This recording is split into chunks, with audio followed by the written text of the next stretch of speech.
কলকাতা ভেঙ্কটেশ আইয়ারকে দলে নেওয়ার জন্য দুটো বড় প্লেয়ারের কুরবানি দিয়েছে। একটা হচ্ছে ফিল সল্ট, একটা হচ্ছে মিচেল স্টার্ক। ফিল সল্ট ব্যাঙ্গালোরে গিয়ে তাবাহি মাচিয়ে রেখেছে এবং ব্যাঙ্গালোর পয়েন্টস টেবলে নাম্বার 1-এ আছে, এবং মিচেল স্টার্ক দিল্লিতে গিয়ে দুটো ম্যাচ খেলেছে, 8 উইকেট নিয়ে ফেলেছে এবং তাবাহি মাচিয়ে দিয়েছে ভাই।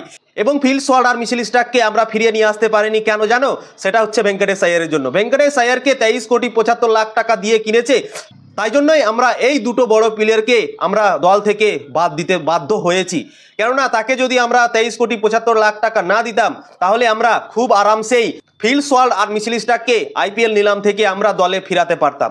কিন্তু ভেঙ্কটেশ আইয়ারের মতো প্লেয়ারের জন্যই ভাই আমরা ফিল সল্ট আর মিচেল স্টার্ককে হারিয়ে ফেলেছি। এবং কালকের ম্যাচটা দেখার পর ভেঙ্কটেশ আইয়ারের উপরে কলকাতার ফ্যানরা অনেক রেগে আছে। ভেঙ্কটেশ আইয়ার হেনরিক ক্লাসেনের মতো প্লেয়ার লয়, সূর্যকুমার যাদবের মতো প্লেয়ার লয়, রোহিত শর্মার মতো প্লেয়ার লয়, বা জসপ্রীত বুমরার মতো প্লেয়ার লয়, বা ট্রাভিস হেডের মতো প্লেয়ার লয় কি তাকে 23,75,00,000 টাকা দিয়ে কিনতে হবে। এবং কলকাতা ভাই এই ভুলটাই করেছিল কি 23,75,00,000 টাকায় তাকে কিনেছিল, এবং তার ফল আমরা পাচ্ছি ভাই আইপিএল 2025 সালে।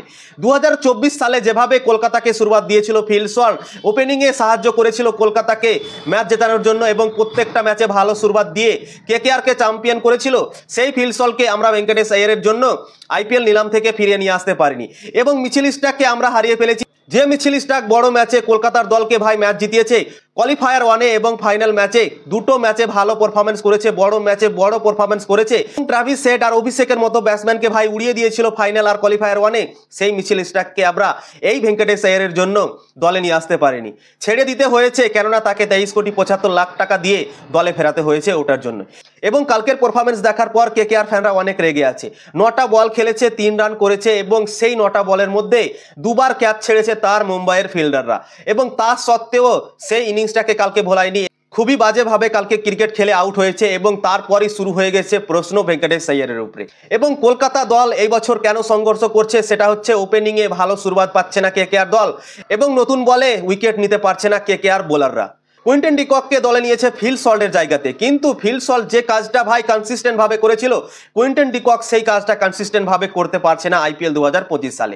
কুইন্টন ডিকক 3টে ম্যাচ খেললো, একটা 30-এ পারফরমেন্স করেছে, দ্বিতীয় ম্যাচে পারফরমেন্স করেছে 97 রানের ইনিংস খেলেছিল, প্রথম ম্যাচে 4 রান করেছিল, এবং তৃতীয় ম্যাচে করলো মুম্বাইয়ের বিপক্ষে মাত্র 1 রান দিয়ে। কনসিস্টেন্ট ভাবে ক্রিকেট খেলতে পারছে না কুইন্টন ডিকক, এবং শুরুয়াত খারাপ হচ্ছে কলকাতার, এবং কলকাতার জন্য সমস্যা হচ্ছে।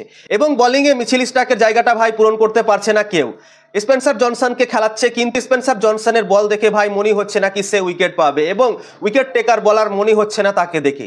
এবং এই দুটো প্লেয়ারকে ভাই আমরা অনেক মিস করছি আইপিএল 2025 সালে, এবং ভেঙ্কটেশ আইয়ারের জন্য এই দুটো প্লেয়ারকে আমরা দলে নিয়ে আসতে পারিনি ভাই। তো প্রচণ্ড নিরাশ হচ্ছি আমরা এখন ভেঙ্কটেশ আইয়ারের ওপরে, এবং যে দুটো প্লেয়ারকে আমরা হারিয়েছি একমাত্র ভেঙ্কটেশ আইয়ারের জন্যই। তো কলকাতা আমার মনে হয় সব থেকে বড় ভুল করেছে ভেঙ্কটেশ আইয়ারকে 23,75,00,000 টাকায় কিনে, এবং ভেঙ্কটেশ আইয়ারের জন্যই মিচেল স্টার্ক এবং ফিল সল্ট দুটো ম্যাচ উইনার প্লেয়ারকে আমরা আইপিএল 2025 সালে হারিয়ে ফেলেছি, এবং তারা অন্য দল গিয়ে তাবাহি মাতিয়ে রেখেছে ভাই।